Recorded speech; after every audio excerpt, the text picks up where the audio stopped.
Between 1764 and 1767, a mysterious creature called the Beast ravaged the rural region of Gévaudan, France. About 100 men, women, and children reportedly fell victim to what many called la bête du Gévaudan, which meant the Gévaudan's beast. While many French at the time presumed the beast to be a wolf, and many modern scholars agree, but some have suggested that the beast may not have been a wolf at all. So what was it?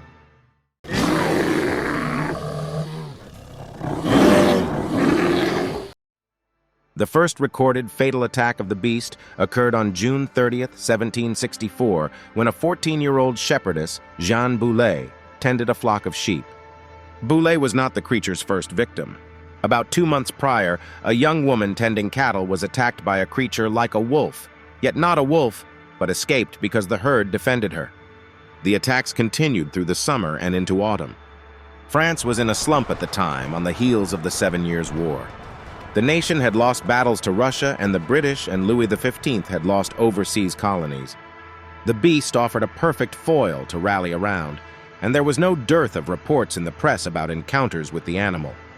The bête féroce, ferocious beast, attacked and partially ate women and the young, according to the reports, but lone adult men were also targets.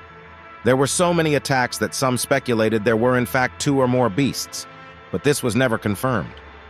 The terrified populace of Gévaudan did not sit idle. Bounties were offered and hunters combed the countryside looking for the creature. On October 8, 1764, hours after a mauling, the beast was seen at Château de la Baume, stalking a herdsman. Hunters followed the animal into the estate's woods and flushed the animal into the open. The hunters shot a volley of musket fire into the creature, but after a fall, the beast rose and ran off.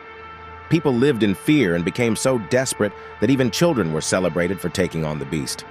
On January 12, 1765, the beast attacked 10-year-old Jacques Portefeuille and a group of 7 friends ranging from ages 8 to 12. However, Portefeuille led a counterattack with sticks, driving off the creature. The children were rewarded by Louis XV, and Portefeuille was given an education paid by the crown. The children's heroics prompted the court of King Louis V to send royal hunters to destroy the beast. There was now a 6,000 livre bounty on the creature's head. The story of the beast, meanwhile, was spreading and covered in newspapers from Boston to Brussels, becoming one of history's first media sensations. Among the most notable tales of bravery was when 20-year-old Marie-Jeanne Vallée was attacked by the beast on August 11, 1765, while crossing the River Dège with her sister. Armed with a bayonet affixed to a pole, Vallée impaled the beast's chest. The creature got away, but Vallée became known as the Amazon and the Maid of Gévaudan. On September 20th, 1765, François Antoine, the king's 71-year-old gun-bearer, and his nephew shot a large wolf which was assumed to be the beast. Antoine was awarded with money and titles, and the corpse of the animal was stuffed and sent to the royal court. But attacks started again in December, according to an account in the 1898 volume of the Parisian Illustrated Review. This time the beast seemed different, at least behaviorally. Where before the creature had been afraid of cattle, this time it showed no fear. Was this then a second beast, and if so, what did it look like? The beast was consistently described by eyewitnesses as something other than a typical wolf. It was as large as a calf or sometimes a horse. Its coat was reddish-gray with a long, strong, panther-like tail. The head and legs were short-haired and the color of a deer. It had a black stripe on its back and talons on its feet. Many drawings of the beast at the time endow it with lupine characteristics. Witnesses described the beast as an ambush hunter which stalked its prey and seized it by the throat. The wounds found on the bodies were typically to the head and limbs, with the remains of 16 victims reportedly decapitated. The creature prowled in the evenings and in the mornings. The royal court chose to ignore these new attacks, insisting that Antoine had killed the creature. Finally, a sudden outbreak of attacks in early June 1767 compelled a local nobleman, the Marquis d'Apcher, to organize a hunt. On June 19th, one of the hunters, a local man named Jean Chastel, shot a wolf on the slopes of Mount Mouchet. An autopsy of the animal revealed human remains inside, and the animal had non-wolf characteristics as described by witnesses. But was this the Beast of Gévaudan? Some believe it was not a wolf at all, but then what was it? Scientists, pseudoscientists, and conspiracy theorists have all proposed theories about what the beast was. Among the suspects, a Eurasian wolf, an armored war dog, a striped hyena, a lion, some kind of prehistoric predator, a werewolf, a dog-wolf hybrid, and a human. Of the candidates, the most fanciful is the werewolf. Also unrealistic is that the beast was an extinct prehistoric predator such as a bear dog, dire wolf, or hyenodon. The idea that such a large animal would evade detection for thousands to millions of years is just too implausible, some would argue. Others have suggested that a human serial killer may be responsible for the attacks. Many of the beast's victims were reported to be decapitated, something few animals could do. While it is unlikely that a killer would roam about for victims in broad daylight wearing a bestial costume, those who support this theory believe that the human killer used an animal to carry out the crimes. What was the animal?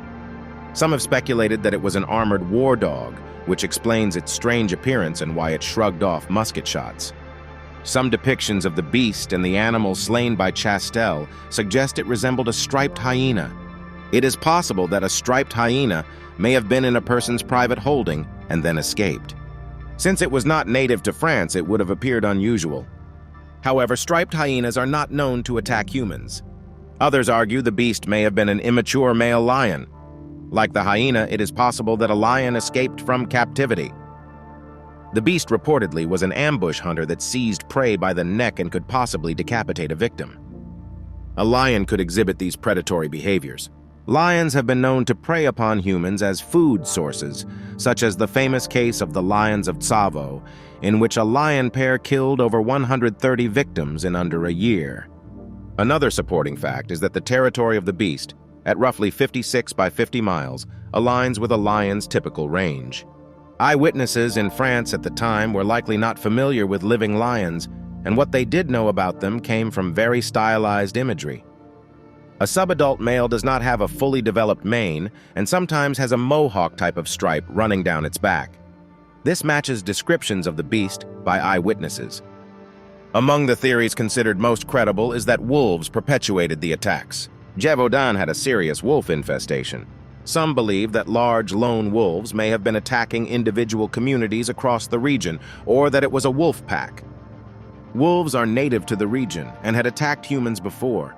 Some statistics show that wolves attacked humans 9,000 times in France between the 17th and 19th centuries. In most cases, these types of attacks were by rabid wolves.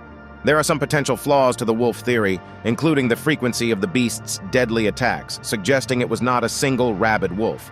Also, none of its victims seem to have contracted rabies, suggesting that their attacker also did not carry rabies. Although there are strong voices arguing multiple theories about the identity of the Beast of Gévaudan, all admit that the truth will never be fully known. Without any genetic or forensic evidence, the Beast of Gévaudan is bound to forever remain a mystery. Thanks for watching.